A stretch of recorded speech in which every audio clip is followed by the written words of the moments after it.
I was doing fine on my medicine until like 2005. I quit taking the medicine and then I was using recreational drugs or something to cover up from not having the medicine. And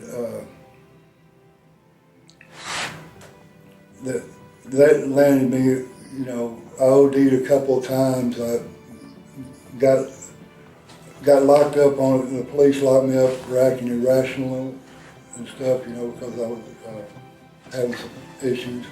I've always struggled with mental illness. Even as a child, I'm a survivor of incest. And so shame, played a huge role in that PTSD. And I started going to psychiatrists at 10 years old. 3 mental institutions. I started self-medicating and mutilating at a very young age. At 8, I started drinking, so it's been a long road. I've been involved with a mental health focus group, and my daughter Katie has struggled with mental illness for about the last 8 years, so it's an issue that's big in my life. My daughter Katie is 22. She started struggling with anxiety when she was in middle school. She's incredibly motivated, and she played sports and she was 4. She was in theater. She played guitar. She was on the honor roll. She sounds perfect, and that's kind of where the story starts, because she put so much pressure on herself, and there was such a need in her mind for perfectionism that she just really started to struggle. It started to drag her down.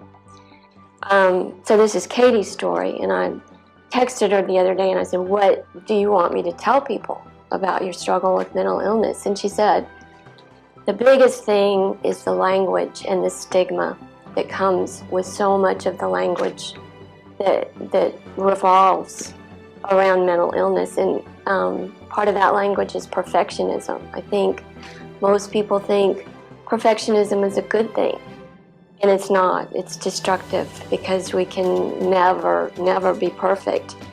And for Katie, she says perfectionism was the repeated thoughts of more, better, not good enough, be stronger, work harder. And so it's so destructive, and it nearly destroyed her. Depression is considered as anger turned inward. Well, I didn't know how to appropriately display anger, because the anger I saw was over the top. It wasn't in relation to the problem. It was always over the top, and there was no talking about the problem. It seems like it was yelling. Well, I mean, I guess mostly the biggest part of my story is that I've struggled a lot.